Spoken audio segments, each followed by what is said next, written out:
নোয়াখালী সোনাইমুড়ি থেকে রামগঞ্জ পর্যন্ত 4 লাইনের রাস্তার কাজ চালু হয়ে গেছে এবং কি আজকে এসে রাস্তার দুই পাশে মাপজোপ করে দিয়ে গেছে। এই যে দেখুন ওনারা আছে এখনো, তারা এই যে আমাদের মসজিদের যে রাস্তাটা, আমাদের বাংলা বাজারের যে ছোট মসজিদ, এটা পুরাটাই করতেছে।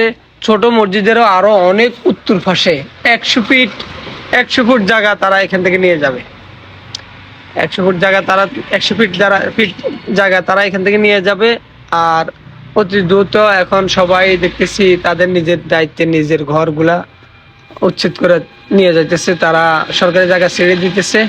কারণ রাস্তার জন্য কেউ বাধা বিঘ্নি করবে না, রাস্তার সবাইয়ের উপকার হবে। রাস্তা হইলে রাস্তার সবাইয়ের দরকার, কারণ আমাদের ভবিষ্যৎ প্রজন্ম, আমরা মানুষ যে হারে দিন দিন বাড়তেছে, আলহামদুলিল্লাহ এই হারে আমাদের রাস্তা হচ্ছে না।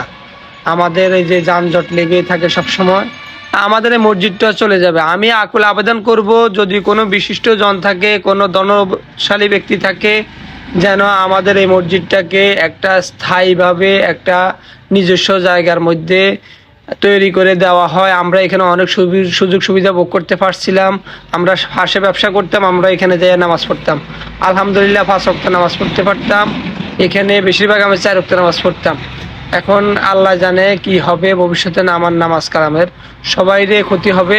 আর এই বাড়ির মানুষগুলো এখানে এসে নামাজ কালাম পড়তো। সবাই ভালো থাকুন, সুস্থ থাকুন, ভিডিওটা শেয়ার করে দিবেন।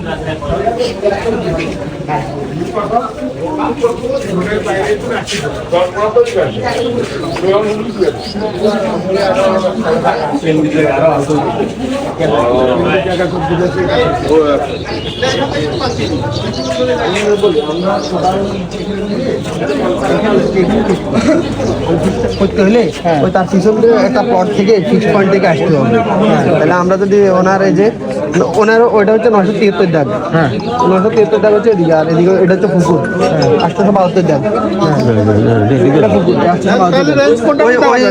ওই দাগের সাথে সীমানা আছে। এখানে যেহেতু মসজিদ, ওরা যদি শিফট করে তাহলে আমাদের জায়গা করলে কিন্তু ওই বিষয়টা দেখার দরকার। আমি তো ওই দিকে গেছে ওই দাগের ইয়াটা শেষ কথা কোন জায়গায় পরে দেখা